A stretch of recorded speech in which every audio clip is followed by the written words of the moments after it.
Welcome back to DEFCON 5, a series here on the City of Homecoming servers, where we're taking a look at 5 different defenders and 5 different controllers, comparing them head to head in a series of 5 missions with 5 teammates, looking at 5 different stats, combination of offensive and defensive numbers, trying to figure out the answer to that age-old question that was carved into the tablets of Babylon. Which of these archetypes, which of these classic blue side original OG support archetypes is better at supporting, helping, benefiting your team?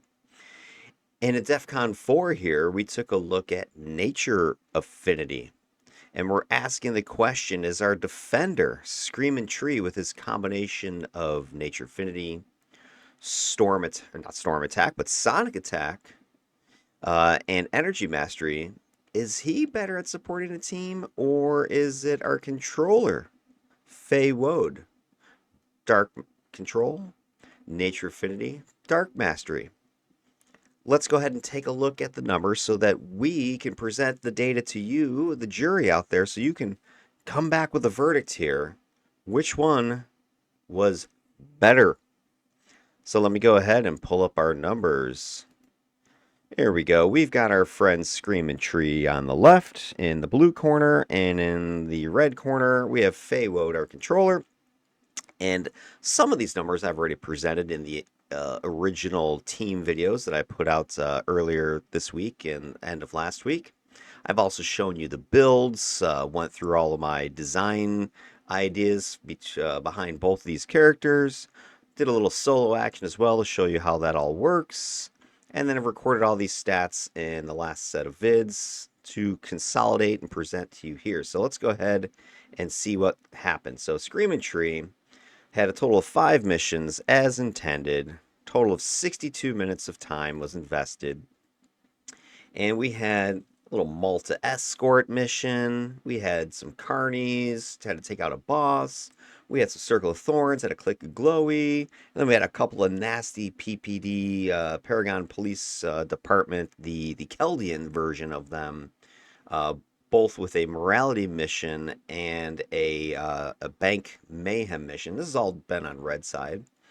And as you can see, we had a very consistent group of teammates here. We had the same 4 teammates throughout, and we had pretty easy go of it to begin, and then things got a little bit messy in the last couple missions. But it took us just over an hour in order to finish all that work. Meanwhile, on the controller side, things got a little bit messier, a little bit off the rails, but that was just the nature of the beast, and that's part of what these tests are going to attempt to at least incorporate is the reality of the game, that you don't have control over every aspect of the mission, of your team, what people are doing, etc., etc. You can build the greatest, bestest build ever, and think you're, the cream of the crop, best defender controller out there. But as soon as you mix yourself in with some of that unpredictability, that random number generating, and that pug action, who knows what's going to happen. So in this scenario, we had a total of 6 missions, and I explained what happened during that analysis of that team videos.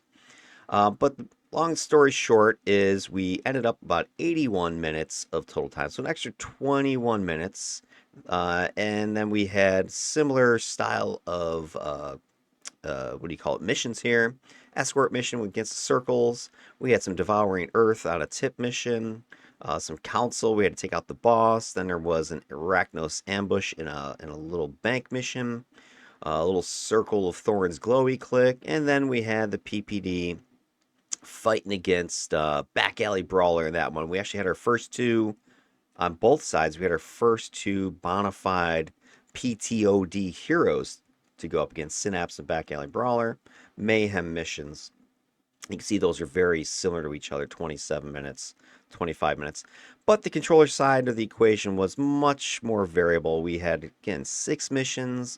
We had a couple teams of 5 where we had 4 teammates. But then we had some variations due to just people leaving the team early because they had to go to bed or go to work or whatever it was, unable to fill a couple teams fully, and just trying to get started and get the action going. Where this squad over here on the blue side with the defender, I knew, I think, all of the teammates on this squad. I believe they were all members of Best of Worst. There might have been one true pug in that group. I forget exactly. I'd have to go back and look at the videos. But anyway, most of these people were knowing each other. Not that we're all buddies and we hang out for drinks after work or something like that, but we're all in the same channel. We all are cult members of Wednesday Woes cult there, Best of the Worst. Whereas over here, I had, I think, at most one bow on each of the team. So anyway, that's kind of the background of this whole thing. But even though there is some variation, which admittedly causes some skewing of data perhaps, remember that what we're actually looking at here is going to be stats that are based upon time. So we're going to be dividing by the time.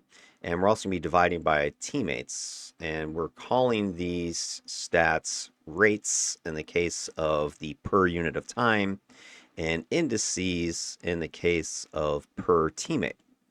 So we're going to standardize based upon how much time a mission took or how many teammates were on it. So at the end of the day, what we're really going to be comparing are the rates and indices, not the raw whole numbers, which are obviously going to be variable depending on how much time you spent on a mission or how many teammates you had, etc. We're going to be looking at the per minute and the per teammate numbers and seeing if there are any patterns there. Is there any information there, any correlations, any trends that are popping out to us that are giving us some information that, hey, this defender with Nature Affinity is better than this controller with Nature Affinity, or there's no difference, or flip that coin around. So let's go ahead and take a look at the results. All right, scroll down here. So first stat we're going to take a look at is our survivability numbers. Kind of compare those side by side, and I'm going to go ahead and get a little bit more detailed than this in a minute or two. But let's give you the broad stroke, overview of these numbers first. The first thing, of course, we have 2 total defeats and 0 total defeats. This is a measure of my personal survivability, my personal safety. So overall, the 2 characters were extremely survivable, extremely safe. These 2 deaths only came at the very end in that Mayhem mission, and one of those was not even anything I could have done at all. If you haven't seen that video, that mission, go back and take a look at Skreaming Tree's team mission video, and you'll see my first death was exiting the door of the arson side mission, and I just got absolutely lit up without being able to do anything before I fully even spawned on the outside map of the street, and PPD just laid me out. So I'm not even really necessarily going to say, hey, that one was my fault. There's nothing I could do about it. He just got absolutely destroyed without me being able to click anything. And then the second one was just getting shot in the back. There was some aggro from, I think, the NPC we freed from the jail. I think he triggered something. I was getting shot in the back by PPD. So by the time I actually figure out what the hell's going on, I was like half dead, stunned, whatever, and couldn't really do much about that either. Whereas the controller on that side of the equation, she had things under control. Nothing got behind her. Nothing snuck up on her. She really wasn't in danger, I don't think, a single time where it was like, oh my God, I got to click a bunch of stuff to survive. Where I did have a more of a edge of your seat experience with the defender. So that is a true statement. But hey, was that necessarily the defender and that build, or was it a matter of the team and the missions? Again, watch the 2 different videos yourselves, and you can decide. My personal things, I think, is just variations in team and just the action that we were taking at a particular time. I don't think it was anything specific to the build that made one more survivable than the other one. Risk. This is then allies. So ally defeats, very similar numbers again. This is actually 7, not 6. I actually missed a 5th defeat in that villain morality mission here. When I was reviewing it, it was right at the very end, like the last minute or so, when I thought everything was over. There was one more group over the fence, and one of our tanks dove in there, and I think maybe he forgot to click something, I think is what he said. and he just got lit up before I could really do anything. If you go back and watch that mission, the villain, I think it was a villain morality mission, and the deaths that we saw there, two or three of them were just the guy was dead before I could even do anything. They had gone down the street a little bit or gone over a fence, and PPD just lit them up before I could even react to it. So again, was that necessarily the build's fault? I don't think, per se. I think it was just a team action that, you have no control over, which again is something that I do want to take a look at and factor into these equations here. Because some of the criticism I've seen some people level at these tests is that, there's a lot of variables and you really can't, nothing's being controlled per se. And I'm like, well, yeah, that's called the game. That's the way the game is played. There's a lot of variation, a lot of stuff happening. So, we can't control every aspect of any of these tests, just like you can't control any, aspects of the way a game works. So, I'm rolling with what we get. And my goal here is not to point out any individual character or any individual mission as aha evidence of anything. What we need to look at is the whole. We need to look at the whole thing, and the whole thing is going to be 5 defenders, 5 controllers, 25 missions, 25 missions. We're going to get a conglomerate of all this data and compare it to all that data, and then see if we can ultimately draw any conclusions as to if one of the ATs is superior to the other in terms of supporting their team, as measured by the statistics that I'm able to gather, which are not perfect. You're going to get what the log chat provides you. I wish I could get everybody's individual data, but that's just not possible given the amount of effort and reliance on people other than myself in order to record stuff and then email it to me. It's just not possible. But from what we've got, we're going to answer the questions as best we can. So at this point, we're looking at 7 versus 4.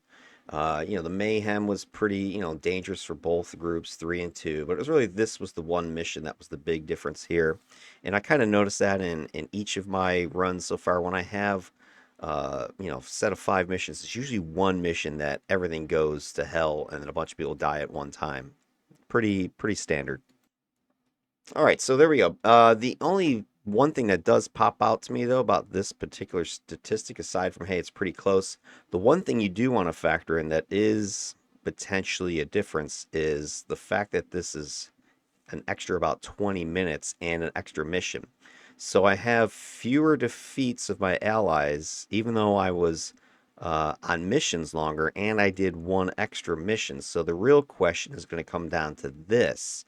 Is this rate of risk versus this rate of risk, is that a statistically significant difference? So in other words, what this is telling you is that every minute, 0.07 teammates, allies, are going to be defeated. If you were to multiply that by the 60 minutes to get an hour, that's going to give you a better handle here. So that would be what, 4.2 per hour, if I'm not mistaken. 6 times 7 is 42, right? And then put the other 0 in there. Yeah, so I'm pretty sure that's right. Over here, we're about half of that. We've got 80. Sorry, this is what, 0.03 times 60 is what, 1.8 per hour. So this is like a per hour stat. So it's, 2.5 times roughly, it looks like. Something like that.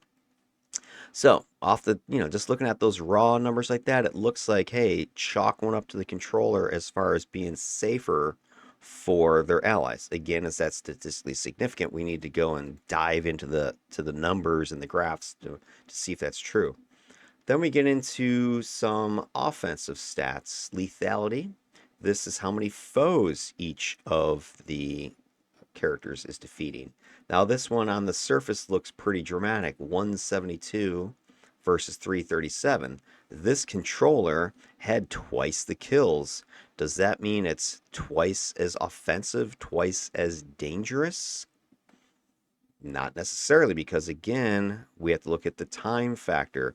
This character was on the maps an extra 20 minutes. It's about 30% more time on targets. So if I were to put another 30% time over here, these numbers would certainly increase. Now, I don't know if they would get another, 160 or whatever, but they certainly would go up. So we have to instead look at rates again. So we're looking at here. This defender is defeating 2.6 foes per minute. This controller is about 4 foes per minute. So we have, what is that? Another 50%, something like that. Defeat rate, 60%. So there, is that statistically significant? Does this mean that the controller is offensively more dangerous? Is going to be putting out more damage overall? Well, currently it seems yes. However, there is one other little caveat to all this, and that is mission 2 is an extreme outlier for this controller. 128 kills total. And part of this I talked about in that team mission video. And again, if you haven't seen these videos, I would suggest at some point you either pause this and go back and watch those, or watch them after the fact and look for this stuff. And of course, like and subscribe while you're at it. But the big difference here is that in this mission against the Devouring Earth, if you fought that faction before, they produce a lot of underlings. So there are mobs that they have as part of their faction, like sentries is an example. And when they get blown up, they turn into smaller fragments like rubbles, shards. And then the bosses, the Devourer there, they release swarms. They have underling category of mobs. So those would be automatically like -1 to their level. So if you look at the way the game is set up, you've got minions are even level to a character. Lieutenants are then +1. You got the bosses are +2. EBs are +3. I think AVs clock in at +4. And then underlings would be -1. So keep that in mind. So they are spawning a lot of these. They're pretty easy to kill. They don't have a lot of hit points, and they're easy to hit. And there were 45 of those that I defeated myself. Now the question is hey, do you count those as full defeats because they are so much weaker? Or do they not get counted? Do they get counted because, hey, they're still dangerous, they still do damage, that sort of thing? So it depends on your perspective. But even if you were to take the 45 out of this math here, I would still have had 83 kills. And this would still be 292, something like that. My math is right. 292. So I'm still outdoing the defender here by 120. Again, not as bad because there's an extra mission here. So I think if you kind of factor some of that into the equation here, it's probably not as extreme of a difference as it appears on paper here. But again, we're going to need to look at the comparison, the stats. But if you just kind of looked at the raw numbers, you're going to chalk up another one. Hey, yeah, controller outdoes this defender with, the ability to defeat enemies. Okay, let's continue. Let's look at that from the damage output perspective. Here's where, again, I think you're seeing some fairly dramatic differences between these two characters. Total damage output on the defender side is 184,000 versus the 306,000. So that's a huge difference, right? We're talking 120k more damage here.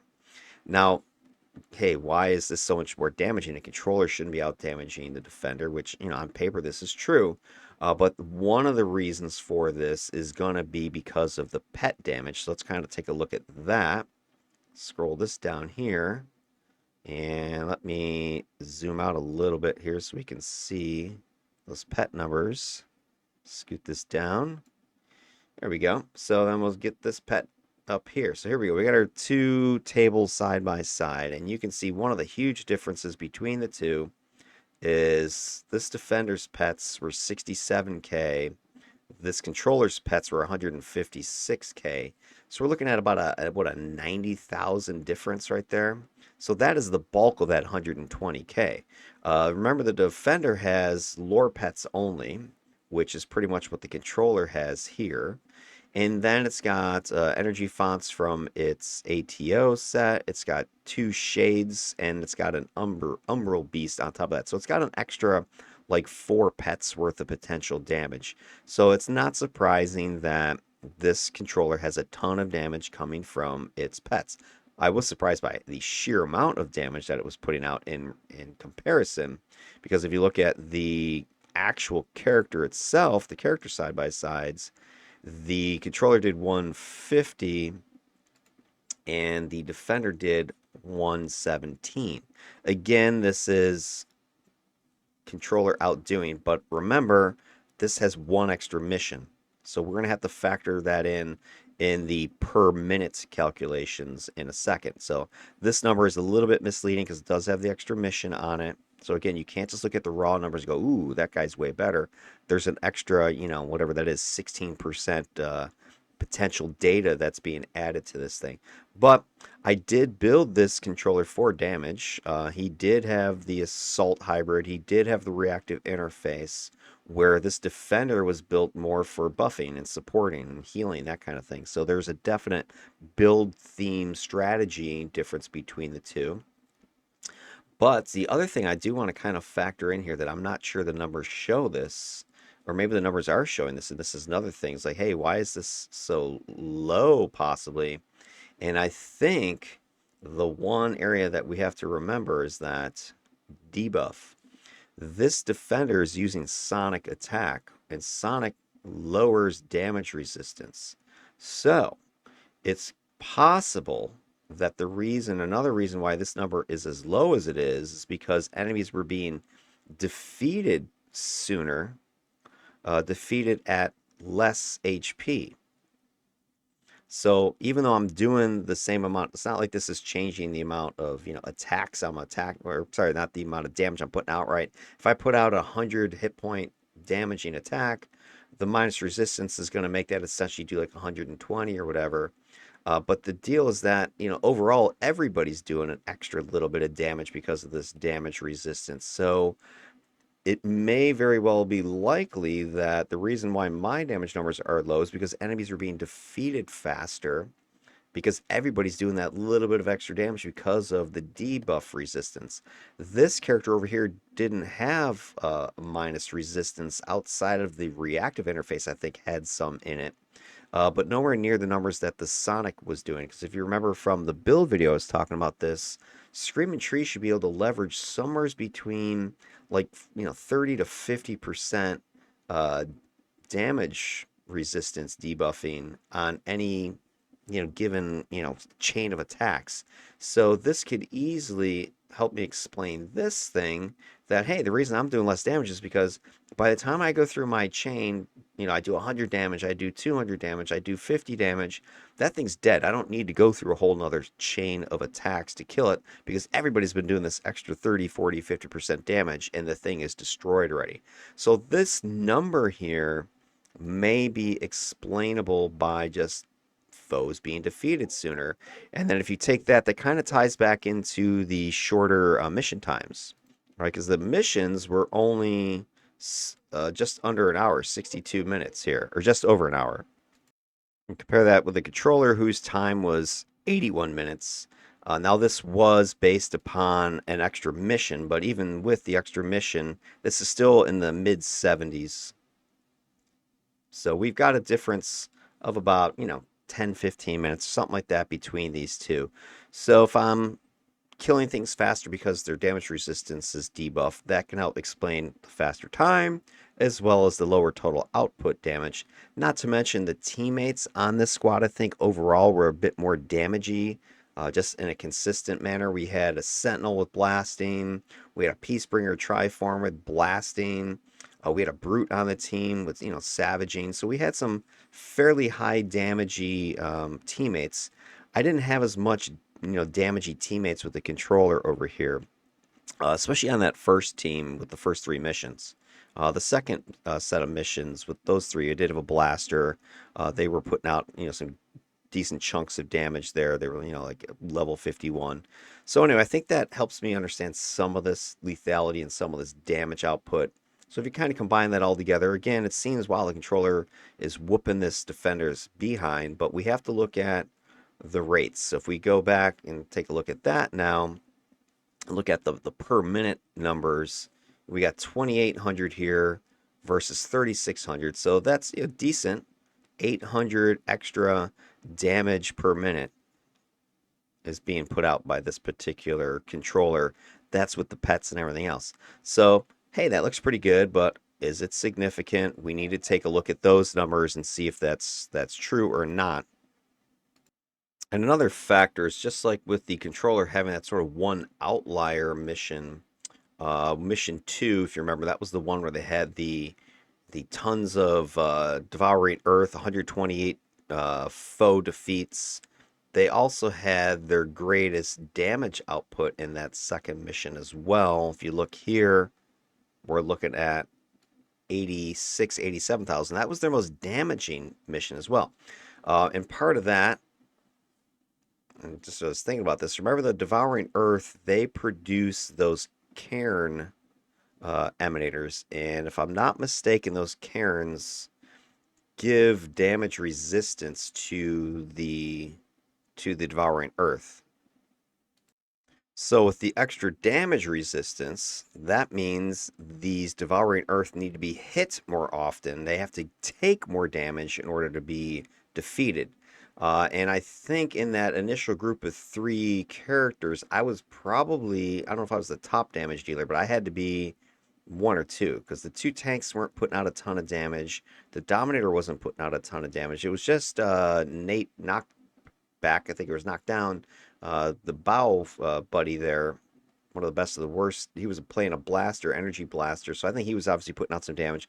Although he was only level 49, so these would have been, +5 to him, so probably would have been comparable damage. So the fact that we have an enemy that has to take a lot more damage helps me to understand this, helps me to understand that, because if you look at the overall stats of the threats, the numbers are, fairly close. 3,000, 3,000, 3,000. We got a 3,000, a 3,000, close to 3,000. We have a couple of high ones, especially that mission 2. And then the other outlier that I want to point out is on the defender side of the equation over here. Mission 3, this one I commented about in the team video. That mission 3 was the one where we took on some circle in, I think it was a cave map. So it was a circle in a cave, and it was just a really short, quick, 4-minute mission. It really wasn't even worth it. If you saw the video, I had done a mission right before this one against Malta. That was a nice Malta escort, but I had forgotten to log the chat. And that mission would have been like a good 10, plus 15 minutes, something like that, of data that would have, was a great output performance with the character. That would have been much better representation than this mission was. So I think if you kind of add that all up, the defender's showing less damage because, hey, one of their missions is an outlier down really low. And then the controller has an outlying mission where the damage is really high. So I think if you combine all that, it helps me understand, like, hey, why are these numbers as dramatic as they are? Maybe they're not as dramatic as they are. But this is again why the statistics are so important, because we can't like look at any one individual mission. We need to look at the totals, these averages, and do the stats on them. We need to take a look at standard error, and we're going to do that in the next little part of this here.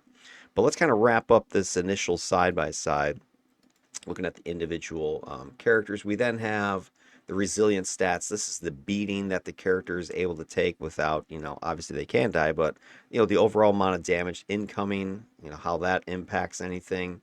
If we take a look here, we've got the defender taking more damage, 32 versus 16. So again, this makes the controller looks like, hey, they got another check win in their column.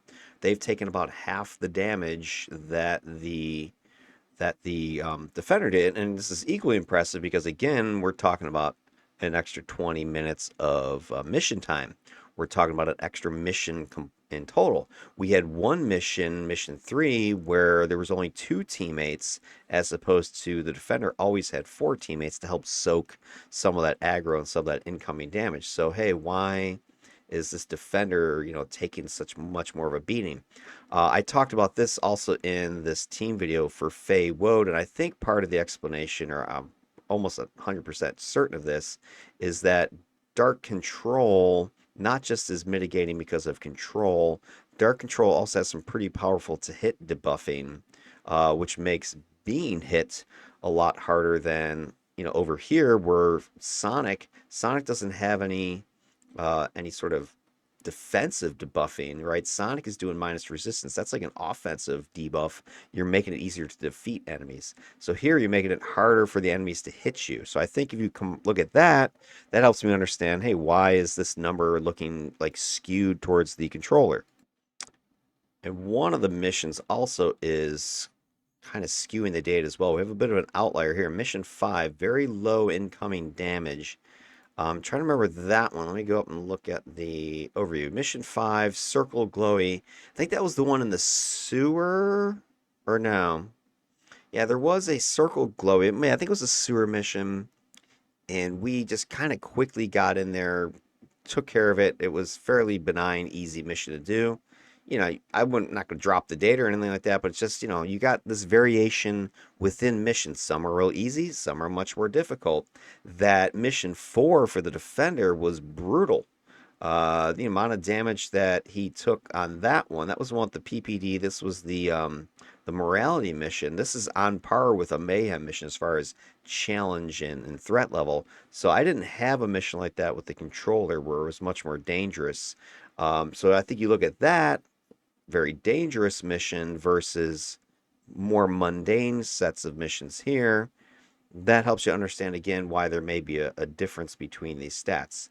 But you can't argue that the controller took less damage. This is a fact that's in front of you right here. And you look at the per minute stats, 446 versus 198. Again, this is like a 2-to-1 difference here. This guy's taken half the damage per minute than the defenders. Hey, is that significant? Is there a difference there? We need to look at the numbers. We need to look at the graphs. And the other potential argument you could make is, does it matter if the controller takes less damage if this defender has superior buffing as far as being able to heal and absorb and whatever else? I don't know. That's another factor in here, is that the damage taken, if some of this damage taken is being just applied to the absorb shield, and if you remember, I mentioned this during Fey Wode's video, that Fey Wode's absorb, when she was clicking, what was it, overgrowth or wild growth, one of those two, she was getting 525 points of absorb, like maximum. When my defender Skreaming Tree was clicking his absorb, when he had Clarion activated, which boosts specials, he was getting over 1,000. It was like 1,000 some change absorb. And even when Clarion wasn't up, if he just did power build up, I believe it was, he was getting 820-ish absorb. So we have a lot more absorb sucking up this incoming damage. So does it really matter that you are taking more damage if you got a big old thick absorb shield over you? Obviously not, right? I mean, he didn't die twice as often, so it's kind of up in the air as to what your thoughts are. And this is why, again, I'm presenting this out to you guys. You guys can kind of make your own decisions as you look at this. But I'm going to go ahead and now take a look at the hard stat numbers here and see what that tells us. All right, here is the side-by-sides with the two characters. So we've got Skreaming Tree on the left, we got Fey Wode on the right. Got their mission overview, the 5 missions from Skreaming Tree versus the 6 missions from Fey Wode. And let's review what we're going to do with our stat analysis here so that everybody is on the same page as I dive into this. This is going to be math-heavy discussion, ladies and gents. So again, I hope you all brought your backpacks, your notebooks, your pencils, calculators, and rulers, because you're going to need them here. So first things first, we've talked mainly about these two numbers here, right? I've got the data that was logged was analyzed using Excel. And from Excel, I was able to calculate, the sums and the means. So how much total damage, how much total time, how many total enemies were defeated, blah, blah, blah. And of course, calculating the averages. Hey, this is of the 5 missions, what was the average number of ally defeats, that kind of thing. So I have these basic stats. However, these are sort of the most useless stats because they are dependent upon the time on the mission, the number of allies you have with you, what kind of map you were on, et cetera, et cetera. So we need to standardize these numbers somehow, and that's what these calculations are going to do for us. They're going to help us standardize what happened, the results, so that we can compare. So what we're going to see is we're going to have rates, which I've already said. This is the per minute numbers. So this is standardizing for how long the missions ran. And we're going to then look for correlations. So correlation is you're going to look for any relationship between the two variables that you're measuring or documenting here. So in other words, if you go back to math class, we're correlating, is there a relationship between X and Y? All right, we've got a line graph, you got some data points that you're putting on there, your X values, your Y values, you're graphing this stuff, right? Putting your little data points. And then what the correlation does is it says, hey, here's the data, how much time. Here's the stat we're measuring, damage in, damage out, whatever.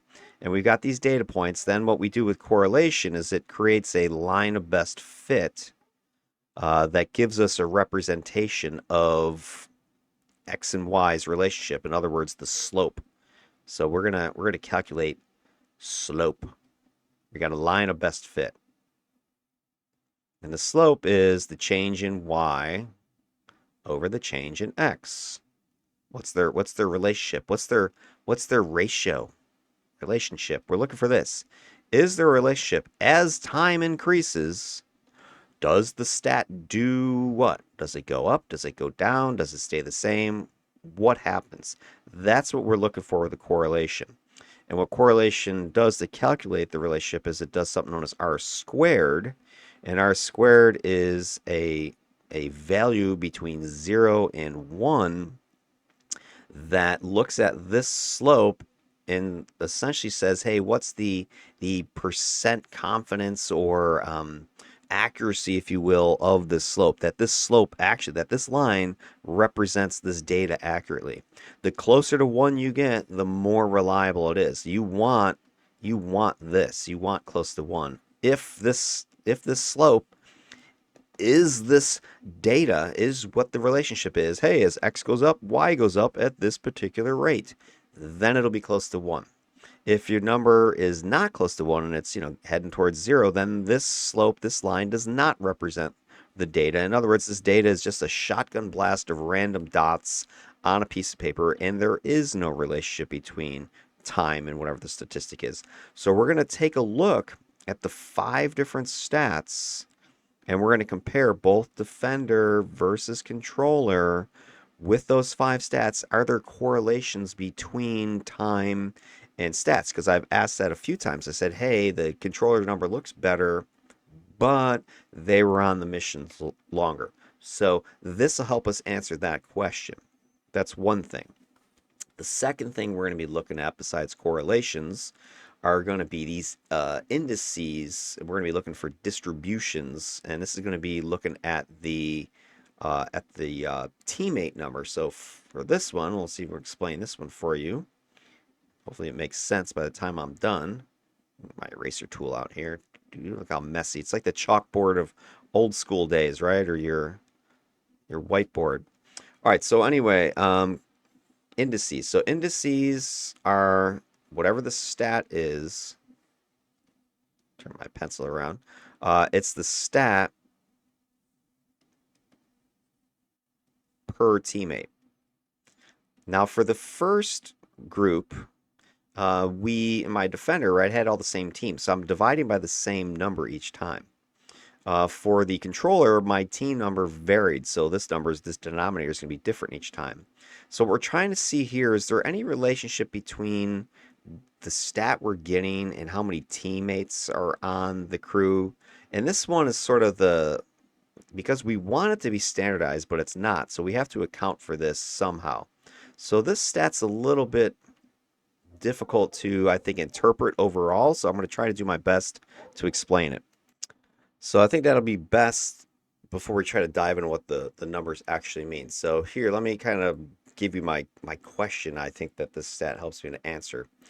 So here's the basic concept. If you are putting out 100 damage, let's say with an attack or whatever, and that's on a team of 5, right? So four teammates. If we look at that, then hey, you're essentially putting out 25 per teammate. Now, the question is this: what happens if I have only 3 teammates? Does this amount of damage change? Now, obviously, if it's a single attack, no, it's going to still be 100. But if I'm having to do more attacks because I have fewer teammates, then this number could vary. If I have more teammates, let's say 5, then maybe I don't need to put out 100 as much because I've got another person out there doing additional damage for me. So the idea being this, that if it's a consistent mission, right? Mission 1, I'm doing 100 with 4 teammates, it's 25. Mission 2, I have to do 100, 4 teammates, it's 25. Mission 3, same thing. So you would expect consistency if the team is stable and all other things are equal, right? I'm always doing 100 damage, whatever that is. Total damage per attack, I don't know.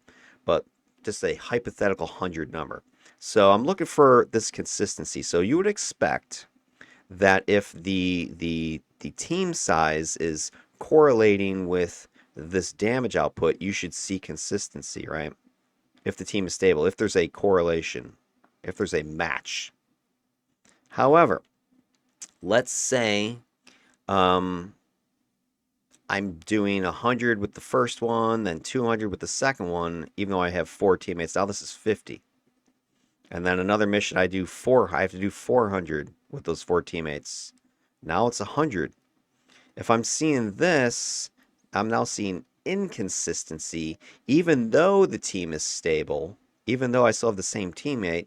Now I have no correlation. There's no relationship. The amount of damage I do is variable regardless of teammate number. So that's kind of what I'm looking at for at least Skreaming Tree's side of things. Is there consistency with his numbers? Is he having to put out the same amount of damage each mission, regardless of teammate or whatever, or based upon the teammate? And then the same kind of concept with Fey Wode. We're going to ask similar question because she has 4 teammates in some scenarios, but then she's got 3 and then she's got 2.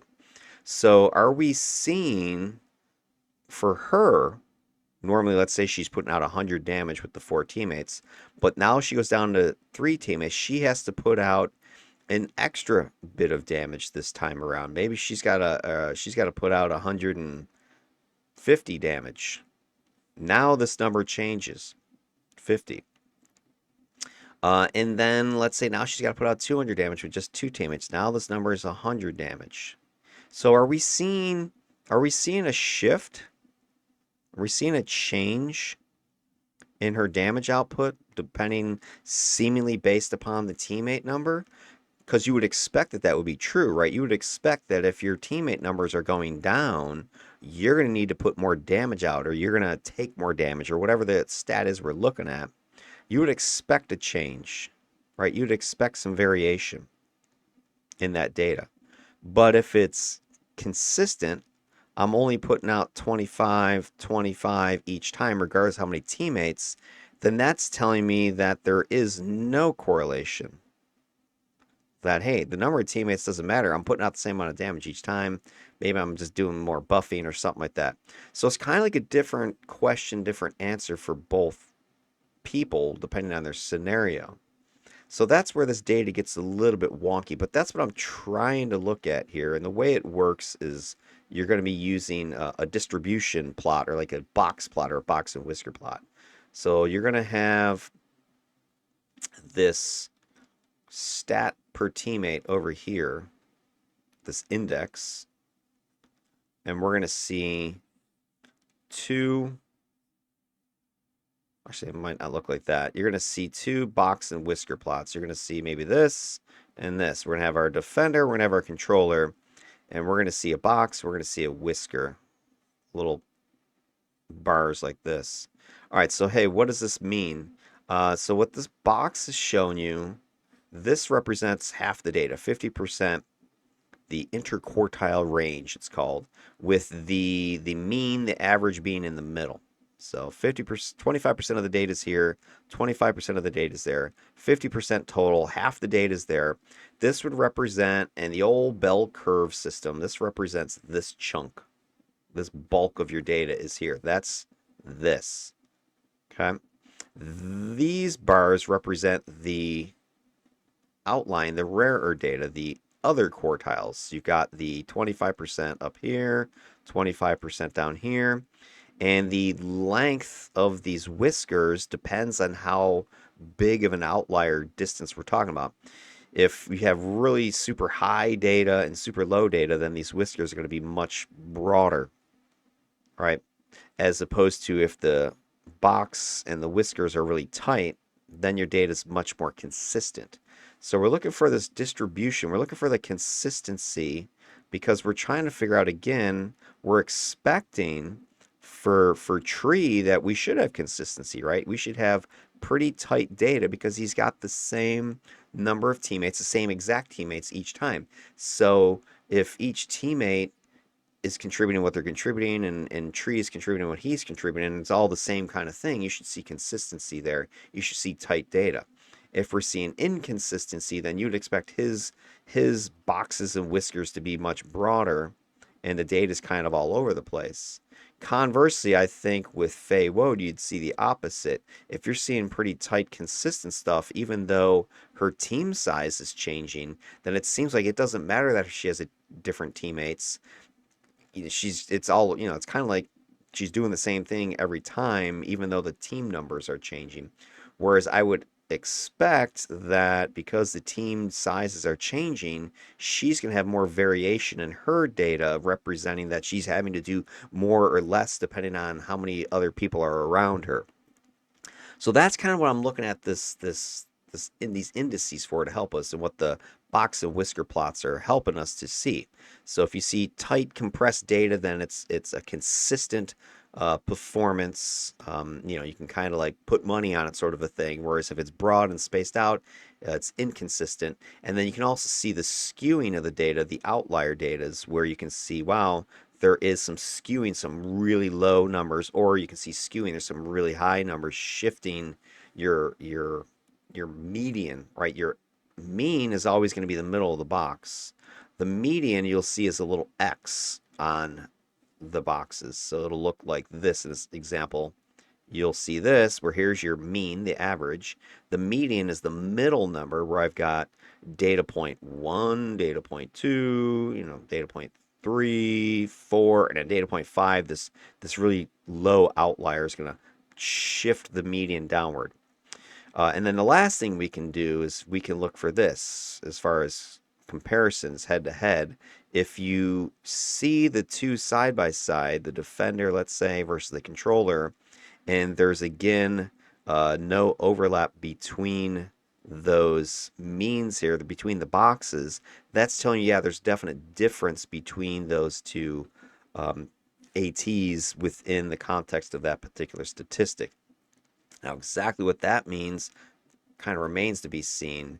And this is sort of the wild card that I'm trying to wrap my own brain around. So if you're sort of like going, hey, what? Don't feel bad. I'm sort of in the same boat. I'm just trying to make sense of it all and whether or not I need to better account for variation in team size. This is why I don't want to have team size variation, because it introduces that question there. I'd rather have consistent, numbers of teammates and a consistent team. But again, this is City of Heroes. These are pugs you're playing with. There is no consistency. So you're going to have to just do your best. And it's also why, again, I don't want to make any specific conclusions about anything using a single test or a single, Nature Affinity DEFCON level. We need to look at all the data when it's done across all the different characters, all the different builds, all the different scenarios, and all the data, and then maybe come up with a generalized conclusion, which even then will be, hedged by, hey, it was within the context of this particular experiment. So, everybody out there, relax. I'm not 100% going to conclude anything today, aside from I'm looking at these two characters and I can draw conclusions about them specifically. Bigger picture stuff, we need to wait till we have the rest of the DEFCON data. Then the last thing we're going to look at is we're going to look at the defender and controller average statistics. So we have these means, we have these averages. We want to look at them, and we've asked this question a couple times as well, is, hey, this thing, the defender on average was taking more damage than the controller, but what does it mean? We're going to use standard error calculations for that, and those look a little bit different, and these I think are a little bit simpler to understand. You're going to have, again, this plot where you've got your stat per minute over here. So we're usually looking at the rates for this one. So the stat per minute, and then over, down here we've got our two comparisons, defender, controller. The average number is what the top of these bar graphs are showing you. This is the mean right here.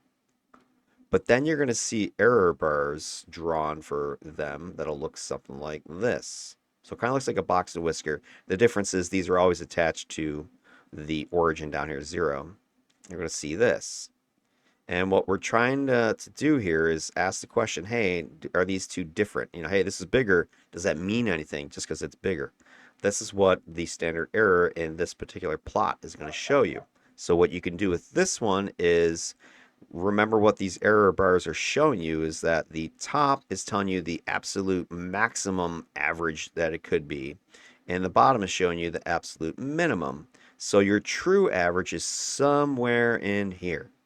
And the same is true for the other plot. The true average is somewhere in here.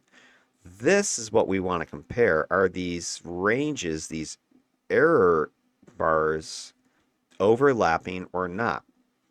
So if they overlap, in other words, the top of this is contained within the bottom of this one, then there is no difference statistically speaking, because the average could be anywhere in here, and if they overlap, that tells you it could just be the same thing, and you just happen to have an outlier data set or a data point that skewed your data, and it makes it look like, wow, there's this huge difference between them when it was just that one mission. But if there's no overlap, like you see in my drawing here, then that tells you the difference is significant. There is a difference between them. You could put money on it. You could conclusively say, yes, the controller's numbers are better or worse, whatever, than the defender side by side.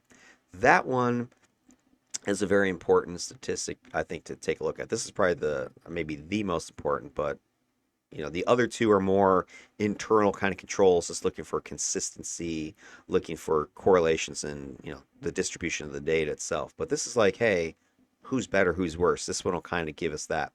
And I don't do this for the indices, the per teammate, because usually that is a constant. Like I said, the teams of 5, so it's not as useful of a statistic to look at it there.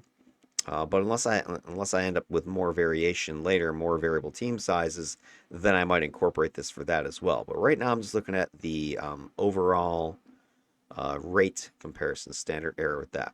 All right, so there's your statistics lesson for the day. Now let's go ahead and actually look at the numbers, the actual side-by-side, who's better, who's worse data. So let's go ahead and take a look at the survivability data. This is the personal safety, how many times a character was defeated. And first graph you see on the left is the correlation. So what this is asking is, hey, as time increases, so as the mission times get longer, is there a greater risk to self? Is there a, more defeats? And the data points you can see for the defender are in blue. The data points for the controller are in orange, and the line of best fit matches those colors. So when you plot out the 5 data points, which are these Y values, personal defeats, versus these X values, time, we then have a line of best fit drawn, and that line's slope, if we do the correlation analysis, is saying that this slope represents the data, the rate, the amount of defeats per minute, accurately or not, and it's about a 0.69, so 69%, if you will, correlation. But that is not good enough. We're looking for, in my opinion, and in science it's actually a little bit higher, but I would say I would feel good if it was a zero point 0.9 or better. So if I'm greater than or equal to zero point 0.9 correlation, then I would sit here and tell you, oh yeah, there's a correlation between these two statistics. So if you look at the two numbers, and the controller doesn't have a calculation at all because they never died, so we don't, the slope of that is 0. There's nothing to correlate. So we can't even, speak to that one yet. But at this point, there is no correlation between the length of time of mission and how often the character dies. Okay, so we can't say that with any conclusivity.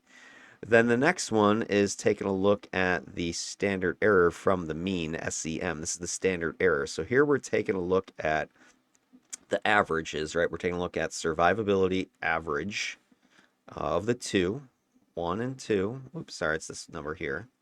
We're taking a look at those averages, this guy versus this guy. So here's the point, 0.015 versus 0. And we are looking at, this is the peak. Remember, that's 0.15. But the error is anywhere between 0 and 0.03. There is no error on this one because there were no deaths. So we're looking for overlap. Is there overlap between the two plots? And technically, yes, because they both overlap at 0. So we can't say, based upon this data, until the controller has a death, that there is any correlation between, or sorry, not correlation, any one is better or worse. At this point, they're relatively the same. Okay, we need, now if this continued and he never died, well then sure, at some point we'll have enough data that this thing will rise off of the origin here. But I'd have to run in 3-hour long missions or something like that to get more and more data. But right now we don't see any overlap. So no overlap. There's nothing we can conclude about survivability. And then the last one we have is the one that's looking at the distribution for the team sizes. So this one's a little bit interesting, but again, it will be interesting. Right now it's boring because again, we have no controller data because there were no deaths. The defender data is showing you some distribution here, and I wouldn't be too alarmed by any of this because the range of these values is pretty low, but it gives you an idea of what you're looking for. So here is the interquartile range is this box here. So this represents half the data. The X is representing your, scroll this down here. Make sure I'm telling you guys the right thing. The X represents the average, I think it was. The median, one of those two. But anyway, it represents the middle point of the data. So I just want to clarify. The X is that's the mean. That's the average. So just be clear on that. Average. The median, the middle number, would be a separate line that you'll see. Right now, it's overlapping with the average rate up here. So that's why you can't see it. In some of the later graphs, you'll see it. And of course, we don't have any data here. But just looking at this, we're looking for, again, this distribution of the data. It's kind of hard to say if this is, a broad skew or not because we don't have a comparison for the controller. But what we're trying to do is look at the two side by side and ask, hey, is this one super broadly, variable versus this one? Right now, we don't have, again, much data here to look at from the controller to compare to really say much other than, they're pretty much within each other's overlapping area. All right, let's go ahead and take a look at the team safety, the risk numbers. So here we've got correlations, standard errors, and the distributions with the box plots. So here, taking a look at the correlations again, focusing in on our R-squared values, you can see there's no correlation between time of a mission and the number of allied defeats.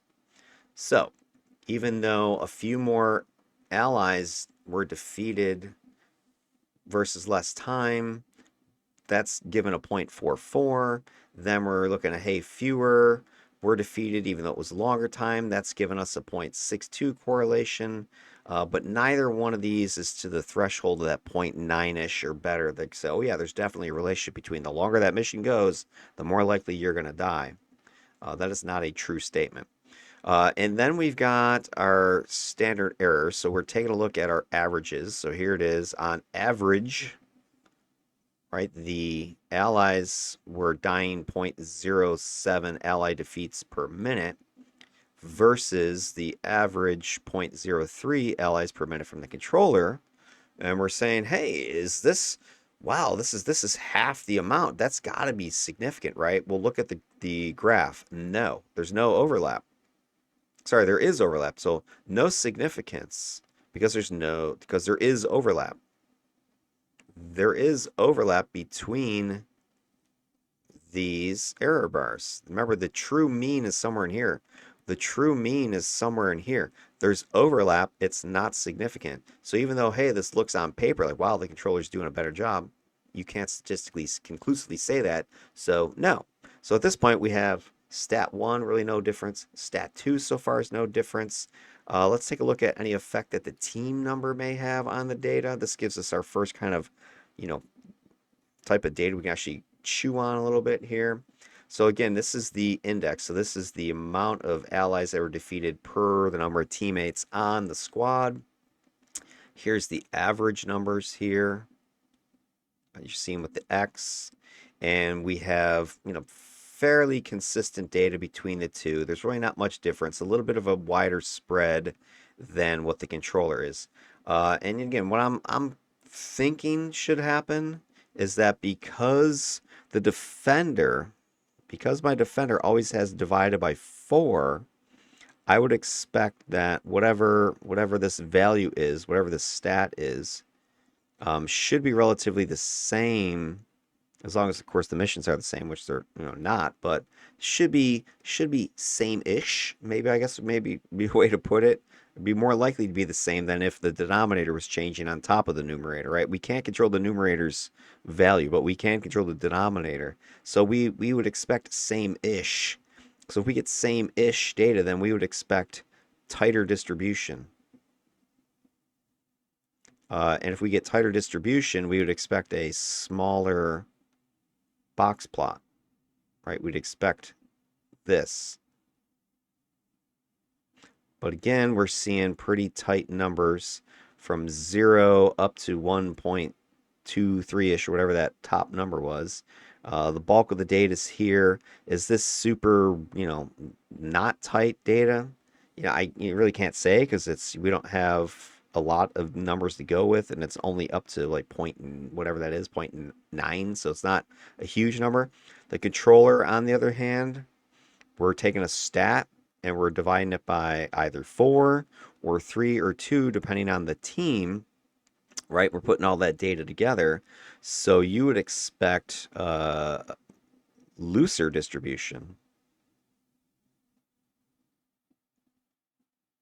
I would expect a wider range. Now here I'm seeing it actually looks tighter than the defender. So hey, what does that mean? Well, it could be that the controller's numbers are independent of the number of teammates. That the controller's doing the same stat regardless of how many teammates are on the squad. Maybe. It's hard to say. Again, we don't have a lot of data to analyze that with. It's really hard to say much at this point because we have so many zeros, right? We have so many no defeats.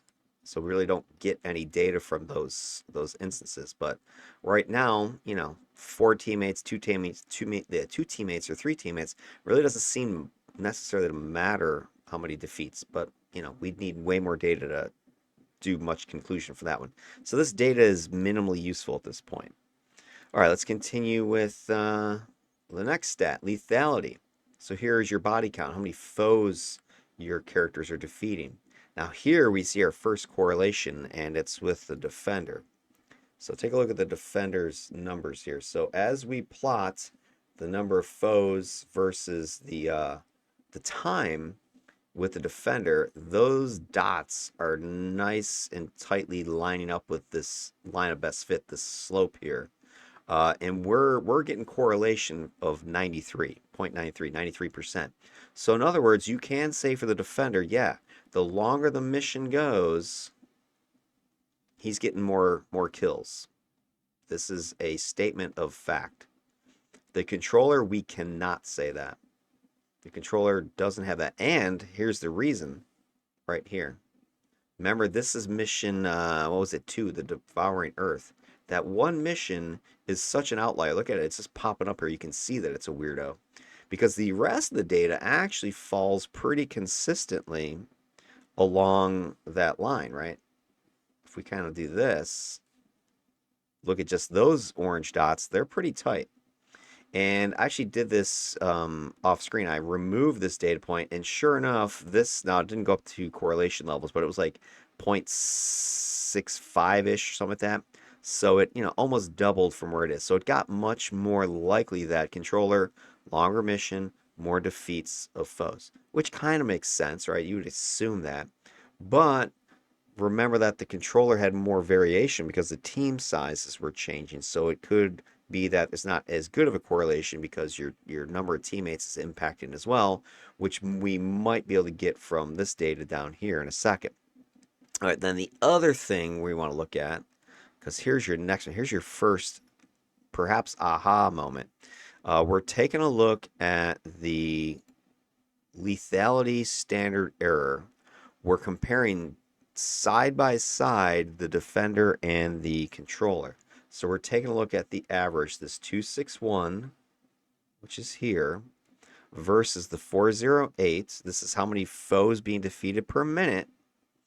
And remember what we're looking for here. Here is the error, the range of the error somewhere in here. So the true mean is in here. And here's the range of the error for the controller somewhere in here. I think you would agree that there's some daylight in here. Not a lot, but some. So it seems to me that we can conclude, not a very super strong one. Again, I'd like to see some more data. And part of that, again, is this guy. If you eliminate this mission, or at least maybe some of these underlings, this number comes back to Earth, and this this comparison, the standard error here, goes away. But currently, it looks like the controller is more lethal than the defender, at least on this particular set of 5 missions. It's not a huge difference, but it's there. But I think we have that outlier data is helping me understand why that is. Similarly, we had a one outlier data for the defender. Remember, we had very few defeats. Had 2, mission 3 right here. So that would be this dot right there, right? That one's teeny tiny. So hey, if we had run twice as long in that mission, right? Maybe now the number looks a little bit better. Whatever. But it's just, you got a couple outlier datas. I would love to run 10 missions, but obviously it takes more time. So just interesting. And this is also why I want to combine ultimately all the stats together. So if I were to combine Skreaming Tree with Emperor Avenger, if I were to combine Fey Wode and Ostara, the other characters I ran in DEFCON 5, what do the numbers look like then if I combine them? Are they still different? Are they getting more different? All right, then the last one is, again, this teammate index here. So we're taking a look at the distribution. The defender's distribution of foe defeats per teammate is definitely tighter than what the controller is. But again, I think this is more likely should be the case because our defender, as I've mentioned a couple times now, has the same denominator in each of these values, right? Because what I'm doing is I'm plotting those per teammate numbers on the y-axis. So if you come back up here, we're taking a look at the foe defeats per teammate. That's this right here. And we're comparing it to this right here. And so if we take a look, 6 1/4, 5 1/2, half, 10 1/2, 20 1/4, those are the numbers that are being plotted on the y-axis, and then the x-axis is the same. So we're taking these two numbers compared to each other and looking to see if there's consistency here. Or sorry, I'm not comparing them to the teammates. Each of them was divided by 4. That's where. So this is what I meant to say, is that each of these numbers is what's giving us that y-axis value. And then and each of them has been produced by the same denominator, the 4 over here. These guys are also getting plotted on the y-axis, but their denominators that produce them are different. So this is what we're trying to see if there's any sort of relationship here on these numbers or not. So that's what it's an interesting set of data. All right, so these are the foe defeats per teammate. So this guy was always divided by 4. This guy was divided by 4 or 3 or 2 to get the per teammate numbers. So we have a tighter distribution, which again kind of makes sense to me because I'm always divided by the same number. So I'm more likely to get consistency, right? More likely for consistency. Then you've got your controller numbers over here divided by different numbers. It's more distributed. It's a looser grouping, which kind of makes sense because I'm dividing by different numbers each time. So maybe there's some missions I'm gonna have to put out more, damage, defeat more foes because I, got to fight, against more targets because I got fewer teammates, that sort of thing. So I think this kind of makes sense that it's a looser distribution. But regardless, if you kind of do the side by side, there really is a bit of overlap here between the medians and the averages. It's pretty close, right? You've got slight. Here's the median. The line is the median, the middle number, actual recorded middle number. The x is the calculated mean, the average. And so those two values are, a little bit above the distribution here. And these guys are a little bit below. But we have a lot of overlap between the interquartile ranges here, right? We've got this section right here. So there's a decent amount of overlap, which, seems to argue that there's not a huge difference between the data set, regardless of number of teammate. Again, what exactly does that mean yet? I don't know. Trying to figure that out, if it means anything or who cares. I don't know. All right, let's continue.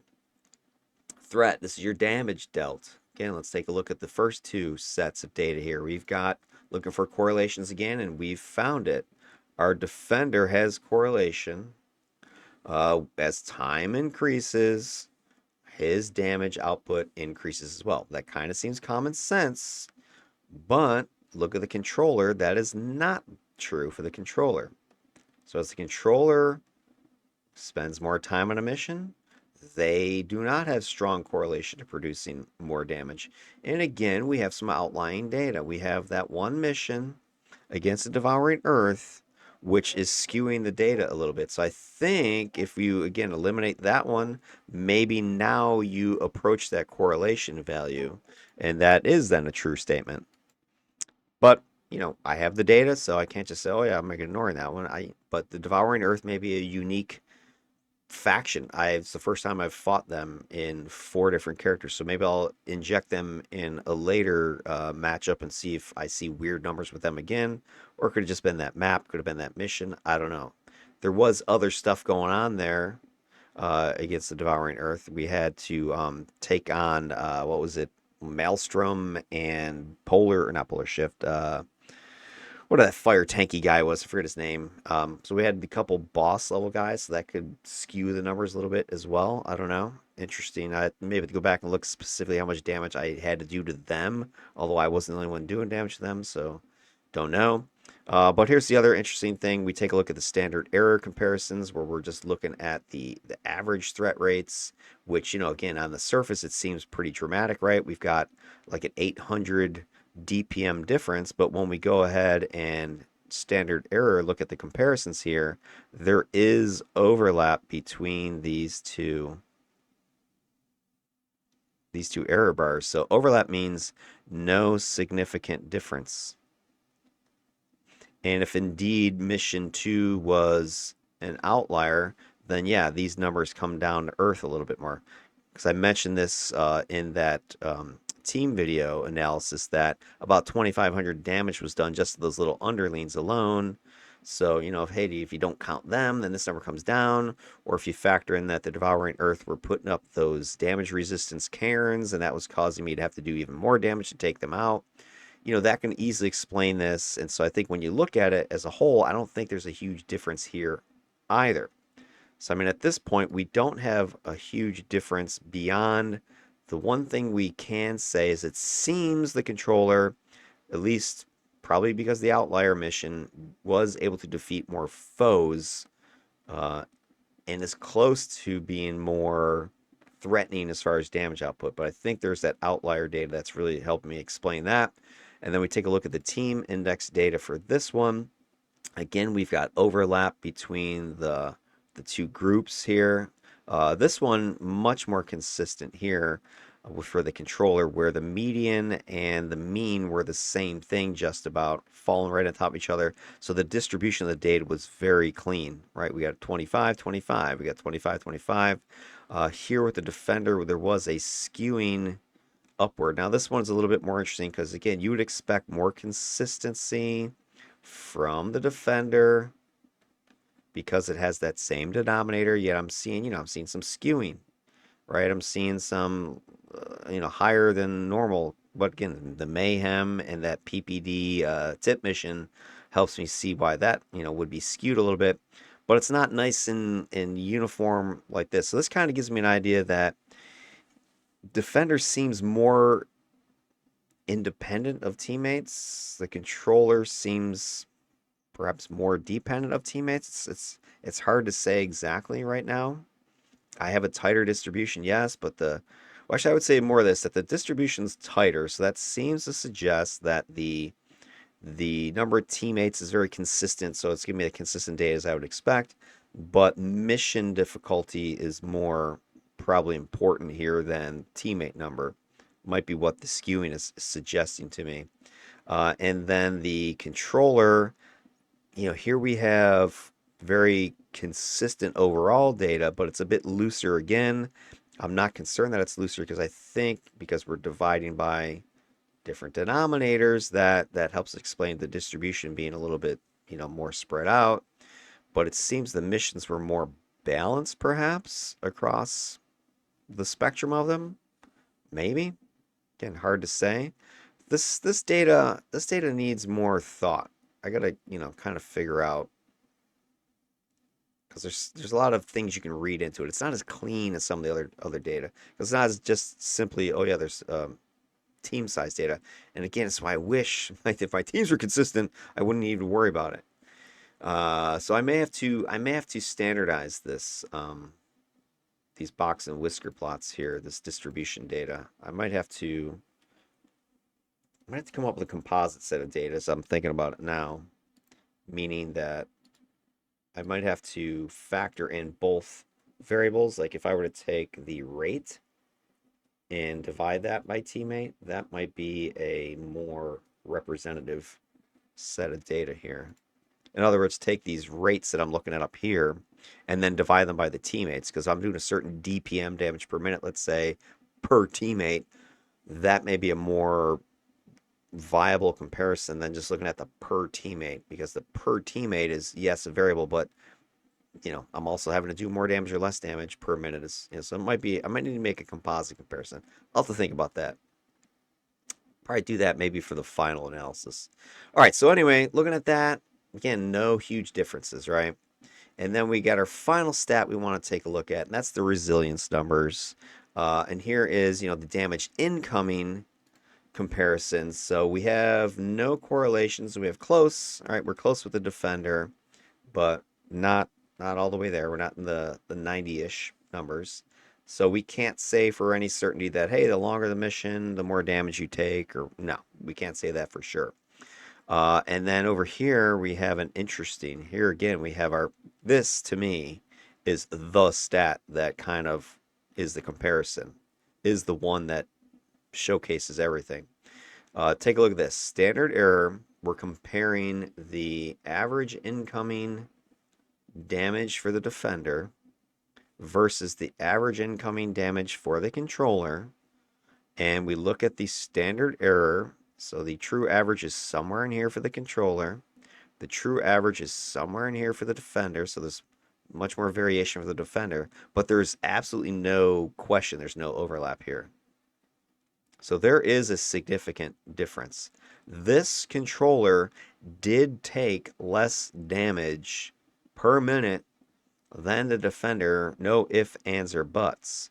Now, hey, the why is, of course, the big question. Is it because the controller is better, is synergizing more, is whatever?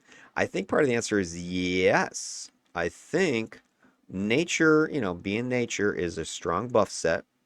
We saw that when I showed you the side-by-side defender, controller. It did much better compared to electric affinity so far. So it is superior. Now, the buff numbers on the defender side are better. So defender, check.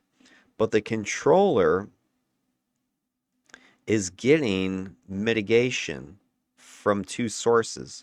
One is the controls themselves, which help to mitigate some of the superior buff numbers. But I think the other big factor here is the minus to hit of the dark control side effects, debuffing.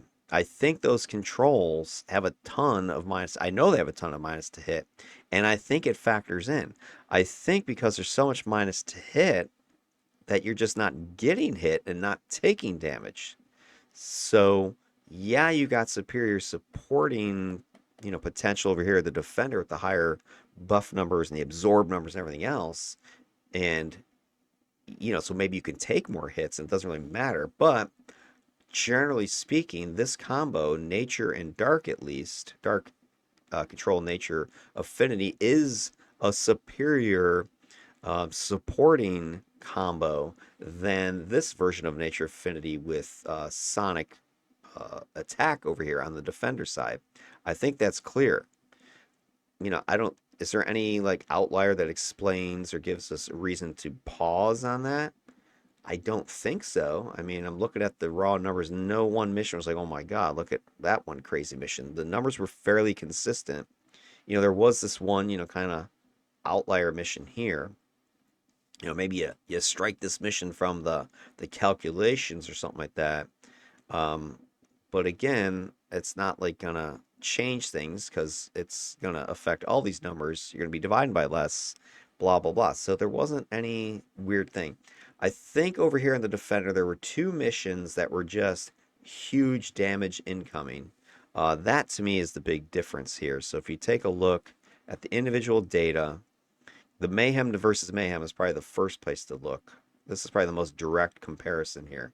6K versus 13. So this is twice. So hey, why did this defender take twice as much damage on that mayhem mission? He shouldn't have, right? I mean, look at the times.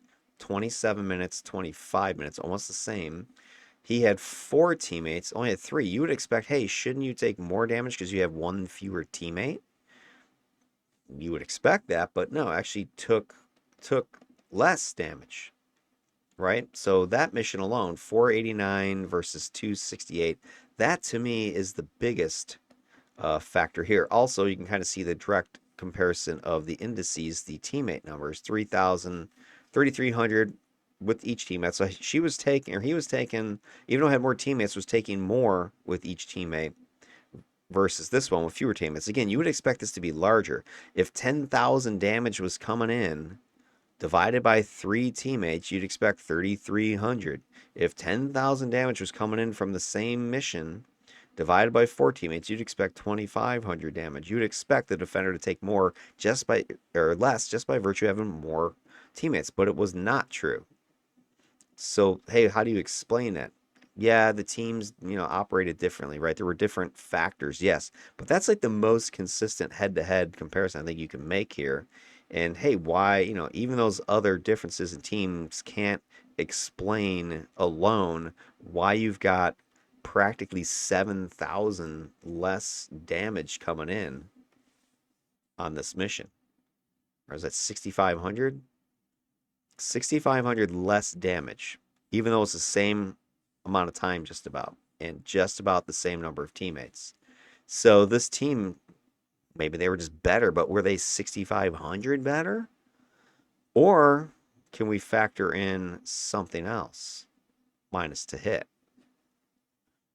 right? I think that's where I'm going with this. This is my thought on it.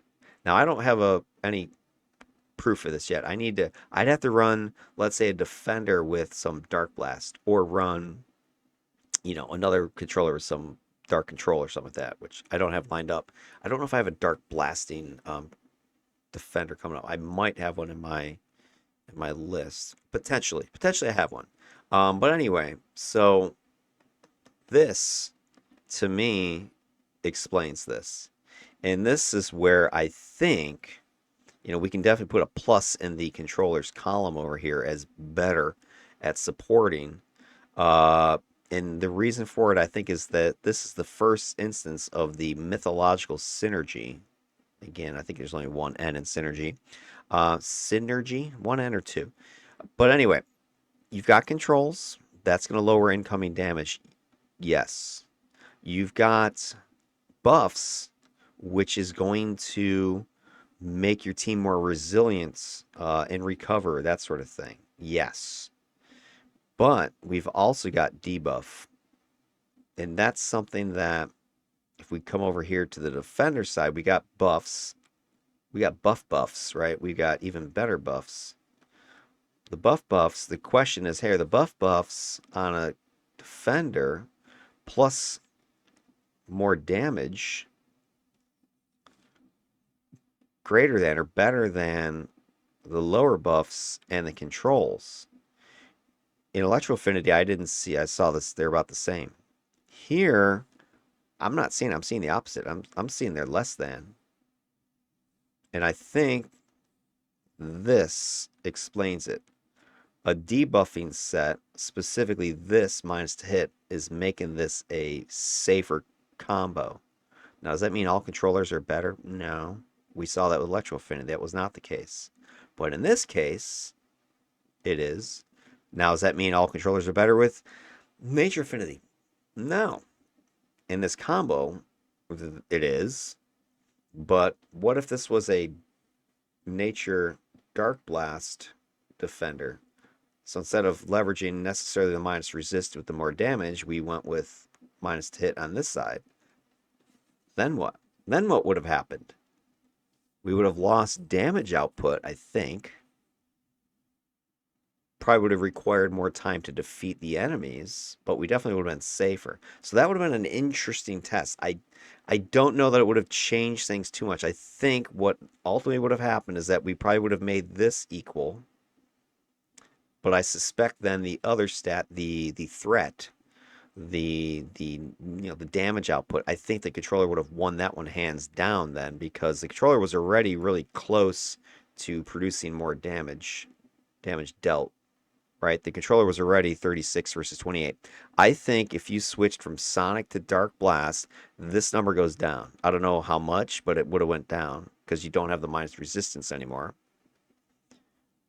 So if I don't have minus resistance anymore, I think this number goes down, this number stays the same, and then I think we're looking at a definite, like right here, it's really close, but I think we bring this down a little bit, say here, bang, then I think, cha-ching, you have a more offense. So now, hey, is this hands down, this defender is terrible versus this controller? No, because then you throw in all the other variables. The teammates, the missions, and everything else. I think if you ran the exact same teams, the exact same missions, right?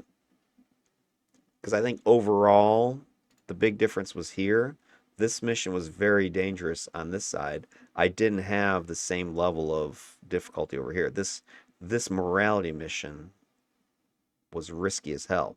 We saw some defeats. I saw like what 5 people on my team were defeated. That right there was the big difference.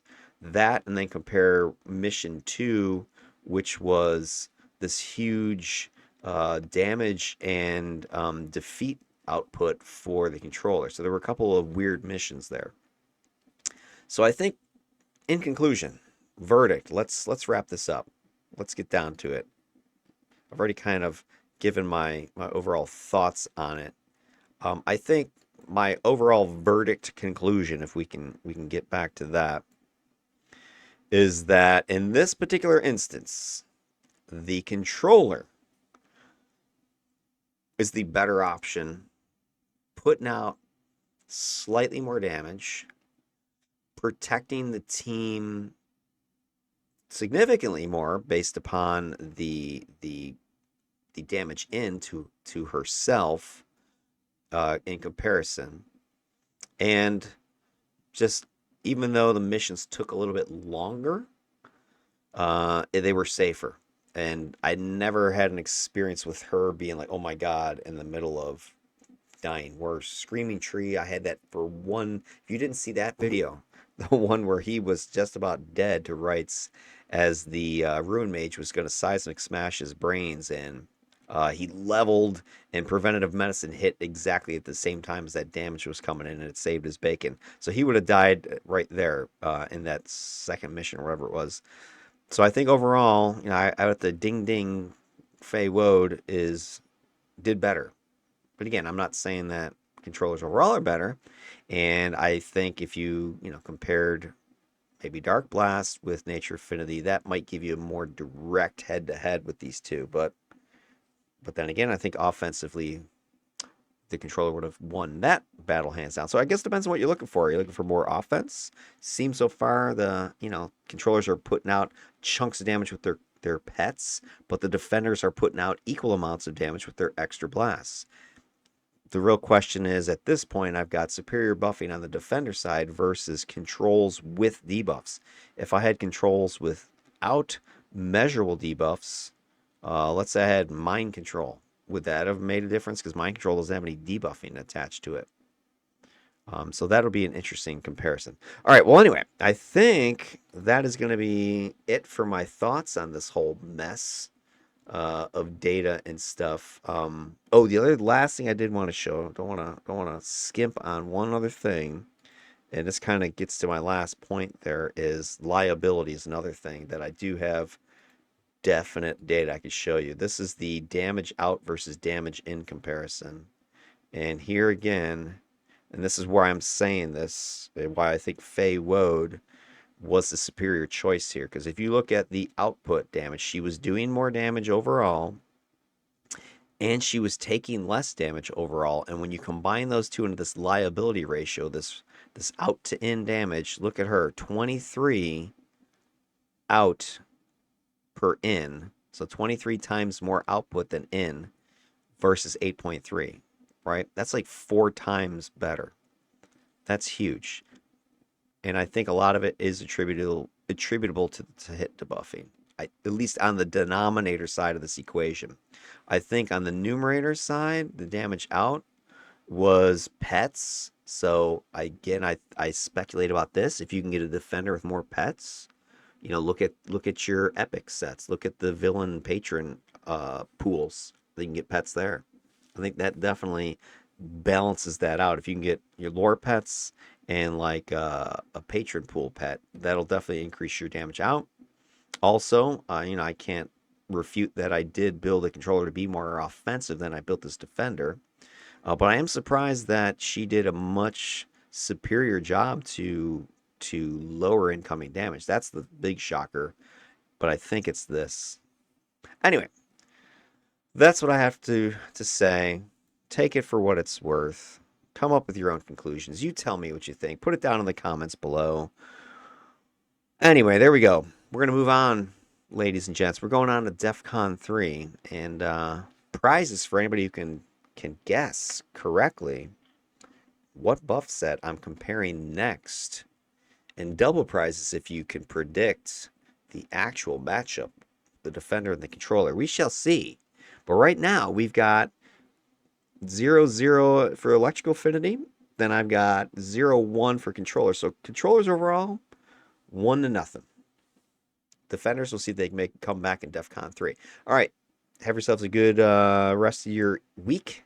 Take it easy and peace out.